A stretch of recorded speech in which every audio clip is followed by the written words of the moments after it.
प्यारे बच्चों, मैं डॉक्टर राकेश कुमार सिंह, प्रवक्ता Jwala Devi inter college civil lines Prayagraj. आज मैं काशी प्रांत यूट्यूब चैनल में आप लोगों के लिए व्यावसायिक अध्ययन का मॉडल पेपर लेके आया हूं। बच्चों, मैं ये बताना चाहता हूं कि जो आपका पेपर होता है ये 3 घंटे 15 मिनट का होता है। इसकी जो टाइमिंग होती है वो 3 घंटे 15 मिनट होते हैं और इसका जो मार्क्स होता है वो 100 मार्क्स का होता है, 100 नंबर का पेपर होता है। सबसे पहले मैं आपको बताना चाहूँगा कि ये जो 3 घंटे 15 मिनट दिए जाते हैं, इसमें 15 मिनट पेपर पढ़ने के लिए दिए जाते हैं। आप लोग इसको खूब अच्छी तरह से सबसे पहले पेपर को पढ़िएगा। पेपर जब पढ़ लेंगे, प्रत्येक क्वेश्चन को पढ़ लेंगे, तो आपको समझ में आ जाएगा कि कौन सा क्वेश्चन हमें किस टाइप से लिखना है और कितने वर्ड्स में लिखने हैं। यहाँ पर आपके टोटल जो प्रश्न होंगे वह है 30 प्रश्न होंगे, यानी 1 से लेकर 30 तक के प्रश्न होंगे। सबसे पहले प्रश्न संख्या 1 से 10 तक जो होगा वह बहुविकल्पीय प्रश्न होगा, जिसे हम लोग मल्टीपल चॉइस क्वेश्चन या एमसीक्यू कहते हैं। इसमें प्रत्येक क्वेश्चन पे 1 नंबर आते हैं, 1 नंबर मिलेंगे आपको, 1 मार्क्स मिलेंगे और इसमें 4 विकल्प दिए रहेंगे। विकल्प को जब आप पढ़ेंगे तो आपको खुद से समझ में आ जाएगा कि इसका उत्तर कौन सा होगा। चूंकि 4 विकल्प दिए होते हैं और आप लोग साल भर इसकी पढ़ाई किए हैं, इसलिए इसमें बहुत ज्यादा समय नहीं लगता है, आप लोग विकल्प को क्लियर कर लेते हैं। प्रश्न संख्या 11 से 20 तक अति लघु उत्तरीय प्रश्न होते हैं, जिसे हम लोग इंग्लिश में वेरी शॉर्ट क्वेश्चन कहते हैं और इनका उत्तर जो होता है वो 30 शब्दों के अंतर्गत लिखना है। अब आप लोग कभी ऐसा न करिएगा कि लिखने के बाद 30 शब्द गिनने लगिएगा, क्योंकि समय आपके पास बहुत कम होता है। आपको इतना ध्यान देना है कि आपका जो अति लघु उत्तरीय प्रश्न वेरी शॉर्ट क्वेश्चन होते हैं वो अगर 3 लाइन से 4 लाइन में लिख दिए तो वो पर्याप्त है, गिनने की जरूरत नहीं है। और जब गिनना शुरू करेंगे तो आपका टाइम लॉस हो जाएगा, इसलिए गिनने का प्रयास मत करिएगा। 3 से 4 मैक्सिमम 3 से 4 लाइन में आपका उत्तर इसका हो जाता है। अब 30 अगर नहीं भी होता है 30 शब्द तो परेशान मत होइएगा, इसमें कोई बहुत परेशान होने की बात नहीं है। अब उसके बाद अगला जो आता है प्रश्न आपका वह लघु उत्तरीय प्रश्न आता है और प्रश्न संख्या 21 से 26 तक, 21 से 26 तक आपका लघु उत्तरीय प्रश्न होगा, जिनका उत्तर 100 शब्दों में देना होगा। वो भी मैं आपको बताना चाहूंगा कि वो 100 शब्द भी गिनने का प्रयास मत करिएगा। आप 6 से 7 लाइन लिखेंगे, आपका 100 शब्द बन जाएगा और उसका उत्तर पूर्ण हो जाएगा। उसके बाद ये जो प्रश्न होते हैं ये आपके अति लघु उत्तरीय प्रश्न के बाद आता है, इसलिए इससे लगातार में सीक्वेंस बना के लिखेंगे वो ज्यादा अच्छा रहेगा। इसके बाद 27 से 30 तक का दीर्घ उत्तरीय प्रश्न होता है, जिनका प्रत्येक का उत्तर 250 शब्दों में लिखना होता है। तो मैं सबसे पहले ये बताना चाहूंगा कि आप लोग जब पेपर मिलेगा तो पेपर पढ़ने के बाद क्रम संख्या 1 से, क्वेश्चन नंबर 1 से, प्रश्न संख्या 1 से शुरू करिएगा और वह सीरियल लेकर चलिएगा, ना कि बीच में नंबरिंग को डिस्टर्ब मत करिएगा। 1 से 10 तक आपका वेरी शॉर्ट क्वेश्चन, ये मल्टीपल चॉइस क्वेश्चन होता है। 11 से 20 तक वेरी शॉर्ट होता है। 21 से 26 तक शॉर्ट होता है और उसके बाद 27 से लेकर 30 तक लॉन्ग क्वेश्चन होते हैं। यानी जब क्वेश्चन नंबर 1 से शुरू करिएगा तो वो आप सीधे 30 तक जाइएगा। इसका लाभ आपको क्या मिलता है कि जब एग्जामिनर कॉपी चेक करेंगे तो आपको सीरियल से जब लिखा देखेंगे तो उनको थोड़ा कॉपी चेक करने में आसानी होगी, जिसके कारण वो आपको अच्छे नंबर देने का प्रयास करेंगे।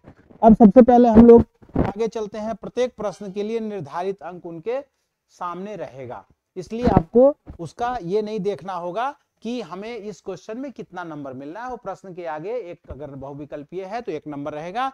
इस तरह से प्रश्न के सामने अंक दिया रहेगा। अब हम लोग बात करते हैं मल्टीपल चॉइस क्वेश्चन। तो मल्टीपल चॉइस क्वेश्चन जिस टाइप के आते हैं वो मैं आपको दिखाना चाहूंगा कि जैसे क्वेश्चन नंबर 1 है, इसमें है प्रबंध है। अब प्रबंध क्या है? प्रबंध कला है, प्रबंध विज्ञान है, या कला और विज्ञान दोनों है। यानी पर मैनेजमेंट जो है, management in art, management in science, या बोथ साइंस एंड आर्ट, या नॉन ऑफ दीज, इनमें से कोई नहीं। तो इसमें आपको जो उत्तर, जैसे मान लिया कि तीसरा उत्तर इसका सही है, प्रबंध कला और विज्ञान दोनों है, तो आप क्वेश्चन नंबर 1 डाल के और तीसरा ऑप्शन डाल देंगे। कला और विज्ञान नहीं भी लिखते हैं तो भी आपको 1 नंबर मिलेगा। अगर लिख देते हैं तो और अच्छी बात है, अगर नहीं भी लिखते हैं और ऑप्शन दे देते हैं पहला का तीसरा, तो उसमें भी नंबर मिल जाएगा, लेकिन कोशिश करिएगा कि उसको लिख डालिएगा। यानी प्रबंध क्या है, प्रबंध कला और विज्ञान दोनों है, तो ये पहला का उत्तर तीसरा होगा। इसी तरह से आपको दूसरा प्रश्न आता है यहाँ पर कि नई आर्थिक नीति के प्रमुख अंग, ये दूसरा क्वेश्चन है। अब यहाँ पर उदारीकरण, वैश्वीकरण, निजीकरण और उपयुक्त सभी। अब इसमें से जो भी आपको ऐसा लगता है कि ये क्वेश्चन का उत्तर ये सही है, तो उसको आप वहां पर उत्तर में लिख देंगे और उसके आगे फिर बढ़ेंगे। तीसरा, एक अच्छी योजना होती है। जैसे कोई भी प्लानिंग करते हैं तो प्लानिंग अच्छी कौन मानी जाती है। अब चूंकि हम लोग यहाँ पर बात करेंगे मैनेजमेंट को लेकर बात करेंगे, प्रबंध में कोई भी हम लोग अगर योजना बनाते हैं, प्लानिंग बनाते हैं, तो वो कौन सी अच्छी होती है, जो खर्चीली होती है वो अच्छी होती है, समय लेने वाली होती है, लोचपूर्ण होती है, संकीर्ण होती है। तो योजनाएं हमेशा लोचपूर्ण होनी चाहिए, यानी उसमें फ्लेक्सिबिलिटी हो। कहीं अगर हमें लगता है कि पैसा खर्च करके हम अच्छा काम कर ले जाएंगे तो वो हम कर लेंगे, कहीं कम पैसे में काम करना चाहते हैं तो कर लेंगे। तो योजनाएं हमेशा लोचपूर्ण होनी चाहिए। तो इस तरह से अगर तीसरा का उत्तर तीसरा है तो इसको लिखेंगे, अगर लगता है कि नहीं तीसरा नहीं कोई और है तो उसको लिख देंगे। इसी तरह से नियोजन प्रबंध का चरण है, यानी जो प्लानिंग होता है वह प्रबंध का कौन सा स्टेप है। प्रबंध जब हम शुरू करते हैं, प्रबंध का कार्य शुरू करते हैं, तो सबसे पहले हम क्या करते हैं, तो सबसे पहले हम लोग प्लानिंग करते हैं। किसी भी कार्य को करने से पहले हम लोग प्लानिंग करते हैं। वही प्रश्न यहाँ पे पूछा है कि नियोजन प्रबंध का चरण है, यानी कौन सा चरण है। तो अगर पहला चरण है तो चौथा का पहला उत्तर हो जाएगा। पहला ऑप्शन देकर और हम प्रथम लिख देंगे तो हमें पूरा पूरा अंक मिल जाएगा। सबसे बड़ी खासियत है एमसीक्यू क्वेश्चन में, मल्टीपल चॉइस क्वेश्चन की सबसे बड़ी खासियत है कि अगर इसमें उत्तर सही है तो पूरा पूरा अंक मिलेगा, और अगर उत्तर गलत है तो एक भी अंक नहीं मिलेगा। इसलिए इसको बहुत समझदारी से, बहुत सोच समझ के इसका उत्तर दीजिएगा। इसमें कहीं पर भी कोई जल्दीबाजी न करिएगा, किसी भी प्रकार की गलती होने की संभावना नहीं रहनी चाहिए, इस तरह का उत्तर दीजिएगा। पांचवा क्वेश्चन है आपका, संगठन संरचना के कितने प्रारूप होते हैं। इसका जो स्ट्रक्चर होता है ऑर्गेनाइजेशन का, उसके कितने प्रारूप होते हैं, इसके बारे में भी, जैसे 2 है, 4 है, 3 है, या इनमें से कोई नहीं है, तो जो इसमें का विकल्प होगा सही उत्तर चुनकर आप उसके प्रश्न के सामने लिख दीजिएगा, और उसके बाद उसमें अंक डालना चाहे अंक डाल दीजिएगा। उसके बाद है, अगला है आपका, कर्मचारियों का चयन होता है, यानी जो एम्प्लॉय होते हैं उनका जो सिलेक्शन होता है वह किसके द्वारा होता है। क्वेश्चन जो बोल रहा है, लिख रहा है यहाँ पे, कर्मचारियों का चयन होता है, तो कर्मचारियों का कौन चयन करता है। निम्न श्रेणी के अधिकारियों का करना होता है, मध्यम श्रेणी के अधिकारियों का, या उच्च श्रेणियों के अधिकारियों का, या उपयुक्त सभी, इसमें से कौन करते हैं।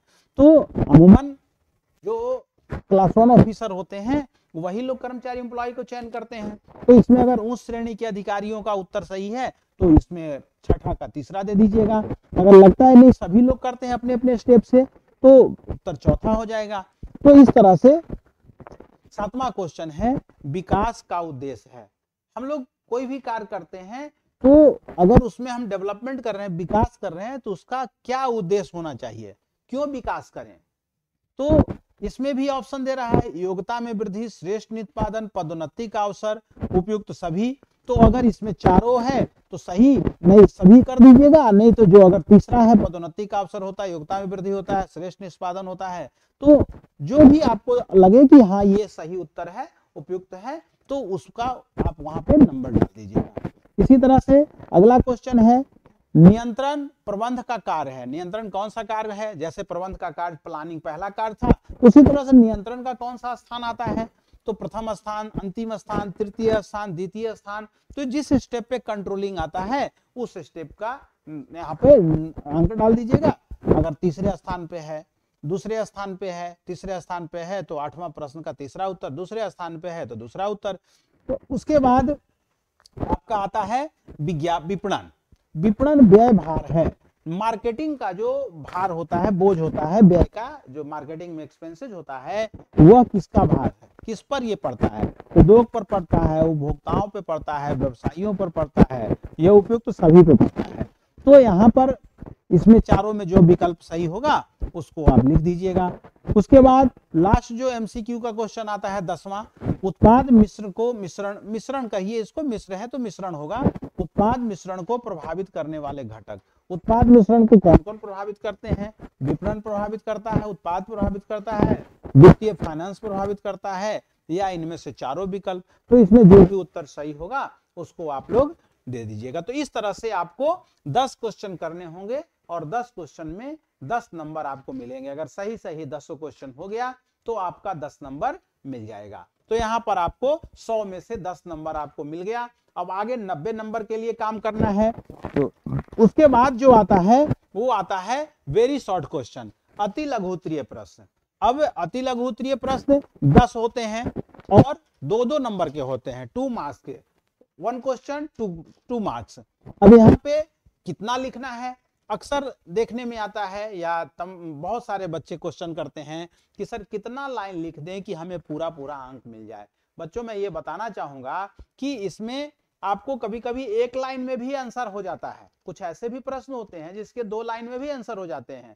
तो इसमें परेशान नहीं होना है कि मेरा 3 लाइन नहीं हुआ, 4 लाइन नहीं हुआ, यहाँ लाइन नहीं, यहाँ सटीक उत्तर चाहिए। तो प्रबंध की परिभाषा है तो प्रबंध की परिभाषा 2 लाइन में हो गया। अब ऐसा आप सोचिएगा 2 ही लाइन लिखे हैं 2 नंबर कैसे मिलेगा? नहीं, ऐसी कोई बात नहीं है। जो क्वेश्चन पूछ रहा है, जो पूछना चाहता है उसका आप सटीक उत्तर दीजिए, आपको फुल मार्क्स मिल जाएंगे। और इस तरह से अब इसमें 10 क्वेश्चन हैं, 11 से लेकर आपको 20 तक के क्वेश्चन हैं।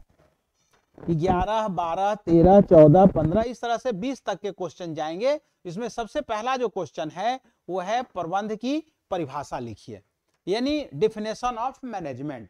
इन प्रबंध की परिभाषा, जो प्रबंध की परिभाषा आप लिखेंगे आपको 2 लाइन में हो जाएगा, 3 लाइन में हो जाएगा। प्रबंध की परिभाषा आप लिख दीजिए, आपको 2 नंबर मिल जाएगा। इसके बाद पेशे, जिसे हम लोग इंग्लिश में प्रोफेशन कहते हैं, पेशा का आशय क्या है, प्रोफेशन क्या है, what do you mean profession. तो इसका उत्तर भी 2 से 3 लाइन में आ जाएगा। तो इसको आप लिख दीजिए, आपको 2 नंबर मिल जाएगा। इसी तरह से तीसरा क्वेश्चन आ रहा है, आर्थिक नीति का क्या अर्थ है। तो आर्थिक नीति के बारे में आप लिख दीजिए।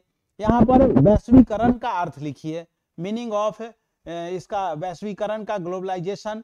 और इसी तरह से संगठन की परिभाषा लिखिए, क्रियात्मक संगठन का आशय स्पष्ट कीजिए, व्यावसायिक वित्त क्या है इसको लिखिए, विपणन प्रबंध की परिभाषा लिखिए, वस्तु मिश्रण किसे कहते हैं, एक उपभोक्ता कौन होता है। यानी इस तरह से सारे क्वेश्चंस जो हैं वह 2-2 नंबर के हैं और मैक्सिमम इसमें 2 से 3 लाइन में इसका उत्तर कंप्लीट हो जाता है। इसलिए इसका 2 से 3 लाइन में उत्तर देकर आप फुल मार्क्स उठा सकते हैं।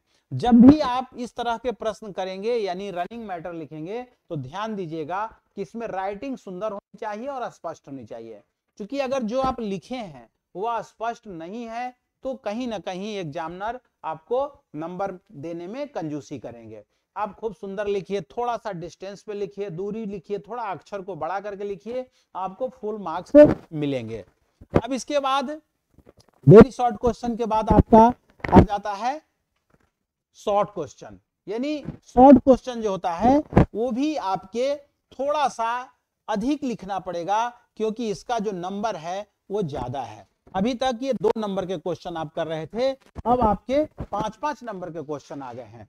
तो स्वाभाविक है कि जब आप अधिक फल चाहिए तो अधिक मेहनत करना पड़ेगा। आपके अभी तक 2 नंबर के 3 लाइन में हो जाता था, अब आपका 5 नंबर का क्वेश्चन आ गया, आपको 3 नंबर अधिक मिल रहा है। तो इसमें उसी तरह से जैसे यहाँ पर 3 लाइन में लिखते थे मिलता था, 5 नंबर मिल रहा है, 3 लाइन अधिक और बढ़ा दीजिए, आप इसको 6 लाइन में कर दीजिए।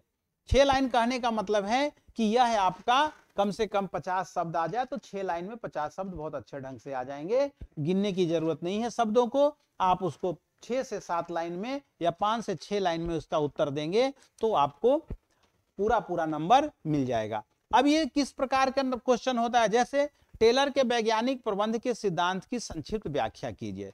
एफडब्ल्यू टेलर के बारे में आप लोगों ने पढ़ा होगा, ये प्रिंसिपल ऑफ मैनेजमेंट प्रबंध के सिद्धांत के बारे में ये बहुत अच्छी तरह से बताए हैं और आप लोग पढ़े भी होंगे, चूंकि चैप्टर है और चैप्टर में बहुत अच्छे ढंग से टेक्स्ट बुक में दिया हुआ है।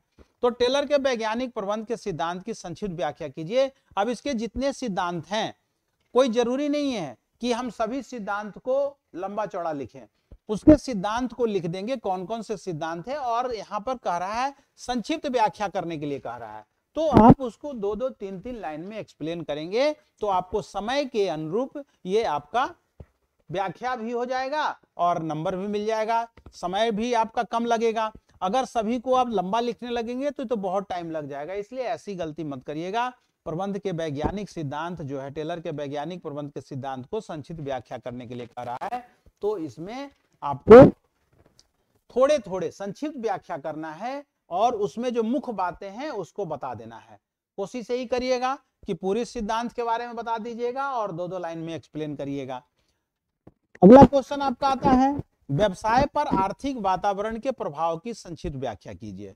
बिजनेस के जो फाइनेंशियल एटमॉस्फेयर है, आर्थिक वातावरण है, इसके प्रभाव, बिजनेस पर क्या प्रभाव पड़ता है फाइनेंशियल का, आप सब लोग जानते हैं कि कोई भी कार्य वित्त के बिना अधूरा है। जैसे अगर आपके शरीर में, जिस तरह से आपके शरीर में रक्त काम करता है, उसी प्रकार से व्यवसाय में वित्त की जरूरत होती है और वित्त आर्थिक पक्ष में आता है। अगर ये आपका स्ट्रांग रहेगा तो आपका व्यवसाय, बिजनेस भी बहुत अच्छा होगा। तो व्यवसाय पर आर्थिक वातावरण के प्रभाव की संक्षिप्त व्याख्या कीजिए। तो इसको आर्थिक वातावरण के बारे में संक्षिप्त व्याख्या करना है। नियोजन की सीमाएं लिखिए। नियोजन, प्लानिंग, आप सब लोग जानते हैं कि पहला प्रबंध का पहला कार्य नियोजन है, तो नियोजन की सीमाएं लिखना है। तो यह भी बहुत लंबा मत ले जाइएगा, इससे अगर पॉइंट में देना चाहेंगे तो 5 से 6 पॉइंट बनाकर इसकी सीमाएं को, लिमिटेशन को आप लिख सकते हैं। प्रशिक्षण से संगठन को होने वाले लाभ लिखिए। ट्रेनिंग होता है, कोई भी कार्य व्यक्ति करता है तो कार्य करने से पहले उसे ट्रेनिंग दी जाती है। ट्रेनिंग क्यों दी जाती है, प्रशिक्षण क्यों दी जाती है? प्रशिक्षण इसलिए दी जाती है क्योंकि वह व्यक्ति उस कार्य को अच्छी तरह से करना सीख जाए ताकि उसकी गुणवत्ता अच्छी हो। अगर बिना ट्रेनिंग के, बिना कुछ जानकारी के उसे हम काम पे लगा देंगे तो काम तो करेगा बट उसमें क्वालिटी नहीं आएगा। इसलिए काम अगर हो और बेटर क्वालिटी में हो तो इसके लिए आपको प्रशिक्षण की जरूरत पड़ेगी। तो संगठन को कौन कौन से लाभ होते हैं प्रशिक्षण से, उसके बारे में इसमें लिखना है। अब औपचारिक व अनौपचारिक संगठन में अंतर लिखना है, यानी जो औपचारिक संगठन क्या है और अनौपचारिक संगठन क्या है, ये दोनों के बारे में आपको अंतर लिखना है। बच्चों, मैं एक चीज बताना चाहूंगा कि आप लोगों को जब अंतर लिखने की बात आती है तो सीधा आप लोग क्या करते हैं, ऊपर एक लाइन खींचते हैं और बीच से टी आकार का शेप बना देते हैं और एक तरफ औपचारिक, एक तरफ अनौपचारिक लिखकर और आप लोग आगे बढ़ जाते हैं और उसमें आपको अच्छा नंबर नहीं मिल पाता है, गुड मार्क्स नहीं मिलते हैं। तो आप लोग परेशान हो जाते हैं कि मैं तो लिखा हूं, मुझे मिला नहीं। नहीं, ऐसा नहीं करना है। आपको मैं एक तरीका बताता हूं। जब भी आप इस तरह के क्वेश्चन को करेंगे तो सबसे पहला काम ये करिएगा, जो आप कॉलम बनाते हैं, टेबल बनाते हैं, उसमें सबसे पहले क्रम संख्या, फिर उसके बाद अंतर का आधार, बेस ऑफ डिफरेंस, और जब अंतर का आधार आप लिख लेंगे तो बहुत अच्छे ढंग से अंतर कर लेंगे। तीसरा कॉलम जो होगा औपचारिक संगठन और चौथा कॉलम अनौपचारिक संगठन। तो इस तरह से जब भी कोई अंतर लिखना हो तो 4 कॉलम बनाइएगा। सबसे पहला क्रम संख्या, सीरियल नंबर, दूसरा अंतर का आधार, बेस ऑफ डिफरेंस, और तीसरा औपचारिक और चौथा अनौपचारिक। अब एक चीज और मैं आपको बताना चाहूंगा, जब इस तरह का कोई भी डिफरेंस लिखने का, कंपैरिजन करने के लिए आता है या डिफरेंस लिखने के लिए आता है, तो उसमें जो आप अंतर का आधार देंगे उस अंतर के आधार पर आपको क्लियर हो जाता है कि औपचारिक संगठन में क्या लिखना है और अनौपचारिक संगठन में क्या लिखना है। अगर आप एक याद कर लेते हैं, औपचारिक संगठन याद कर लेते हैं, तो उसी का विपरीत, उसी का अपोजिट आपको अनौपचारिक संगठन में हो जाएगा।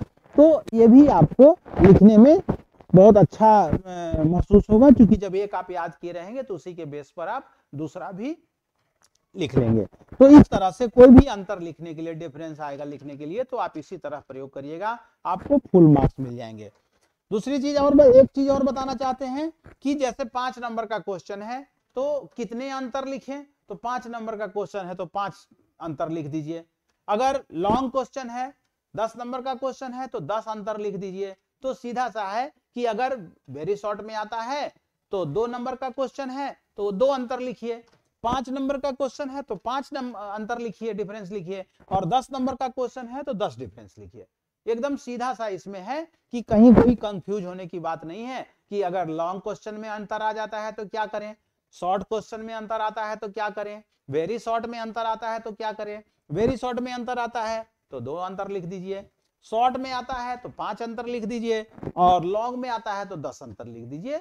तो ये भी आपको हमेशा क्लियर होना चाहिए कि कितना अंतर हमें लिखना है। अब हम लोग बात करते हैं नियोजन और नियंत्रण के बीच संबंध का वर्णन कीजिए। अब देखिए ये क्वेश्चन में थोड़ा सा कंफ्यूजन किया है कि यहाँ पे थोड़ा सा कंफ्यूजन पैदा हुआ कि यहाँ तो सीधा सीधा लिखा हुआ है अंतर लिखिए, अब यहाँ लिखा है प्लानिंग और कंट्रोलिंग के बीच संबंध का वर्णन कीजिए। अब प्लानिंग और कंट्रोलिंग के बीच का रिलेशन कैसे बताएंगे, एक्सप्लेन करेंगे, तो इसको भी हम लोग अंतर करके ही यहाँ पर रिलेशन को बताएंगे, क्लियर करेंगे। तो प्लानिंग और कंट्रोलिंग इन दोनों को भी उसी तरह से आप अंतर करेंगे, यानी कि इसमें भी टेबल बनाएंगे, सीरियल नंबर लिखेंगे, बेस ऑफ डिफरेंस लिखेंगे, और फिर एक कॉलम में प्लानिंग और दूसरा में कंट्रोलिंग। इसी तरह से लिख के आप इसको भी प्रश्न को सॉल्व कर लेंगे, तो आपको लिखने में भी आसान होगा और इसमें भी आपको गुड मार्क्स मिल जाएंगे, अच्छे नंबर मिल जाएंगे।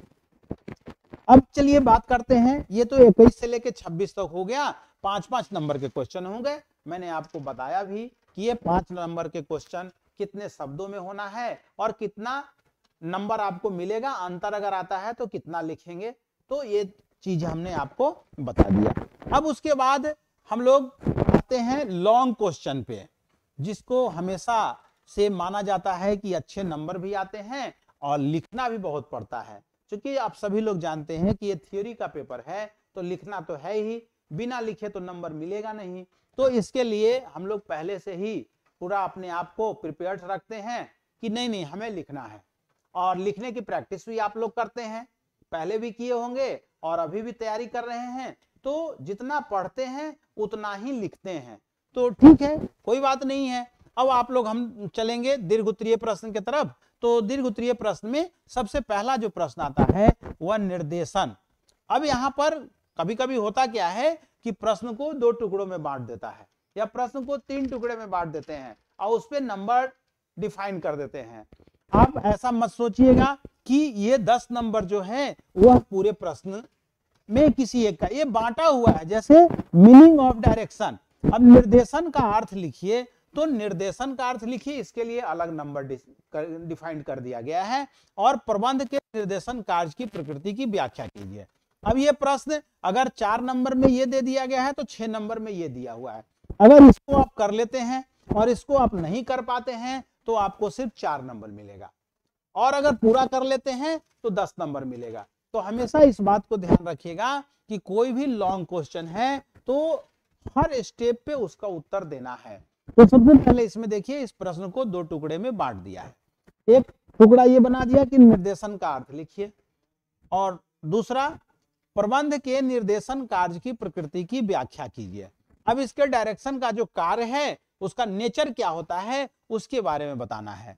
तो ये आपको 2 टुकड़े में बट गए हैं, और पहला इसमें है आपको 3 से 4 लाइन में निर्देशन का अर्थ दे देना है, और अगर किसी प्रबंधकर्ता का डेफिनेशन दे देंगे, परिभाषा दे देंगे तो और बेटर हो जाएगा। इसलिए लॉन्ग क्वेश्चन में जब भी कोई मीनिंग पूछा जाता है तो उसके साथ आपको डिफिनेशन देना बहुत जरूरी है, परिभाषा देना बहुत जरूरी है। जैसे मीनिंग तो लिखेंगे ही लिखेंगे, साथ साथ अब इनके साथ जो प्रबंधकर्ता थे, जो भी प्रबंधकर्ता हैं, वो कुछ न कुछ इनके बारे में बोले हैं, बताए हैं अपनी भाषा में। तो उस भाषा को यानी परिभाषा, दूसरे की भाषा को, प्रबंधकर्ता की भाषा को भी आपको यहाँ पर एक्सप्लेन करना है। अगर आपको अच्छे नंबर चाहिए तो गुड मार्क्स लेना है तो ये करना पड़ेगा, और एक नहीं कम से कम 2 परिभाषा आपको लिखना है इसके साथ, और 2 परिभाषा लिखने के बाद नीचे कंक्लूजन भी देना है, निष्कर्ष भी देना है। यानी दोनों के परिभाषाओं के आधार पर हम यह निष्कर्ष पे पहुंचते हैं, यानी आपको निष्कर्ष भी निकाल देना है। 2 परिभाषा देने के बाद क्या निष्कर्ष निकलता है, यानी उसका जो निचोड़ है, कंक्लूजन है, वो भी आपको देना है। अगर आपको अच्छा नंबर चाहिए तो इन कार्यों को आपको करना पड़ेगा। उसके बाद फिर आप प्रबंध के निर्देशन कार्य की प्रकृति की व्याख्या कीजिए, इसको कर देंगे और अगर अच्छा लिखेंगे तो आपको 10 नंबर बहुत इजी वे में मिल जाएगा। कभी कभी ये लगता है कि नहीं ये प्रश्न हमको नहीं आ रहा है, तो लॉन्ग प्रश्न क्वेश्चन में हमेशा से 2 प्रश्न रहते हैं, एक अथवा या और करके प्रश्न रहेगा। दोनों में जो भी आपको अच्छा लगे उसको करिए। अच्छा लगने का मतलब है कि जो आपकी अच्छी तैयारी है उसको आप करेंगे तो आपका क्वेश्चन भी समय के अनुसार आप उत्तर लिख लेंगे और अच्छे नंबर भी मिल जाएंगे। तो यहाँ पर 2 प्रश्न दिए हैं, एक तो निर्देशन का अर्थ लिखिए, प्रबंध के निर्देशन कार्य की प्रकृति की व्याख्या कीजिए। दूसरा प्रश्न है अभिप्रेरण की परिभाषा लिखिए और इसके महत्व पर प्रकाश डालिए। तो इन दोनों में से जो प्रश्न आपका सही, जो प्रश्न आपका ज्यादा कंप्लीट है उसको लिखिएगा। कोई जरूरी नहीं है कि हम इसी को लिखें, हम इसको भी लिख सकते हैं, इससे अच्छी तैयारी इसकी है क्योंकि दोनों के इक्वल मार्क्स हैं। अब इसमें से दोनों का लिखने का तो दोनों का बराबर ही लिखना पड़ेगा, क्योंकि इसमें निर्देशन का अर्थ लिखिए और इसमें अभिप्रेरण की परिभाषा लिखिए, तो दोनों को उतना ही लिखना पड़ेगा। इसके महत्व पर प्रकाश डालिए, इसके कार्य की प्रकृति में व्याख्या कीजिए। लेकिन कभी कभी होता क्या है कि कुछ बच्चों को ये तैयार है, कुछ बच्चों को ये तैयार है, तो जिसको जो तैयार होगा अच्छे ढंग से उसको लिख लीजिएगा। दोनों का इक्वल मार्क्स है, इसमें कोई कंफ्यूज ना करिएगा कि इसमें लिखेंगे तो ज्यादा नंबर मिलेगा और इसमें लिखेंगे तो कम नंबर मिलेगा। अब इसके बाद अगला प्रश्न आता है, एक वित्तीय योजना बनाते समय कौन से तत्व ध्यान में रखना चाहिए। जब हम कोई फाइनेंशियल प्लानिंग करते हैं, किसी भी कार्य को करने के पहले हम एक प्लानिंग करते हैं, वो प्लानिंग करते समय हम किन किन बातों पर ध्यान देते हैं, किन किन तत्वों पर ध्यान में रखते हैं और तब हम प्लानिंग करते हैं, ठीक है ना। तो एक छोटा सा एग्जाम्पल देंगे कि जैसे आप विद्यालय आते हैं, विद्यालय आने से पहले अपनी प्लानिंग कर लेते हैं, हमें बैग में कौन कौन सी बुक रखनी है, कौन कौन सी नोटबुक रखनी है, कलम रखनी है, लंच बॉक्स रखनी है। तो ये प्लानिंग कब करते हैं, जब विद्यालय आपको आना होता है। तो इसी तरह से जब भी हम लोग कोई प्लानिंग करते हैं बिजनेस के लिए, कोई भी कार्य करने के लिए, कहीं यात्रा करने के लिए, तो उसमें जिन जिन बातों पे ध्यान दिया जाता है उसके बारे में हम लोग उस कार्य को करते हैं। तो यहाँ पर सबसे पहले हम बात करेंगे कि बिजनेस के अकॉर्डिंग करेंगे हम, कि कोई भी वित्तीय योजना बनाते हैं, पैसे से लेन देन संबंधी योजना बनाते हैं कि इस कार्य को करने में हमें इतना पैसा खर्च होगा, तो इसके लिए किन किन बातों पे ध्यान देना चाहिए। तो ये आपका एक क्वेश्चन है। अब यहाँ पे 10 नंबर का है, तो कम से कम 10 पॉइंट आप लिखिए, कम से कम 10 पॉइंट लिखिए तो आपको पूरा नंबर मिलेगा। आप 5 पॉइंट लिखेंगे, 6 पॉइंट लिखेंगे तो नंबर मिलेगा, बट उतना नंबर नहीं मिलेगा क्योंकि लॉन्ग क्वेश्चन है। लॉन्ग क्वेश्चन में अगर 10 नंबर का क्वेश्चन है तो कम से कम 10 पॉइंट तो आप लिखिए ही। उसके बाद इसी के अथवा में प्रश्न आ गया है, अस्थायी पूंजी की परिभाषा लिखिए और अस्थायी पूंजी की आवश्यकता को प्रभावित करने वाले घटक को लिखिए।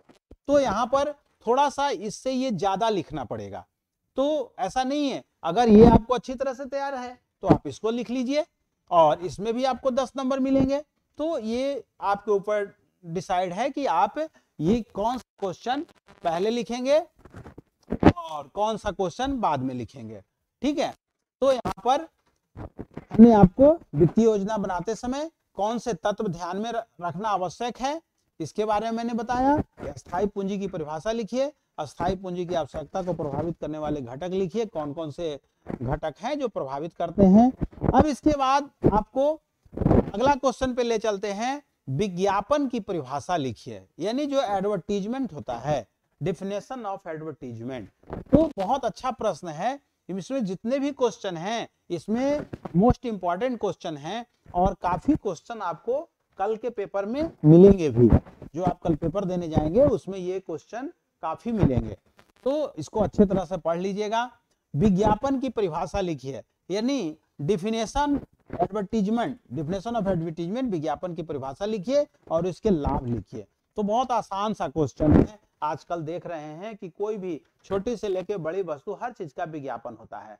आजकल घर में भी लोग जो कार्य करते हैं उसका भी विज्ञापन कर देते हैं, क्योंकि सोशल मीडिया का जमाना आ गया है।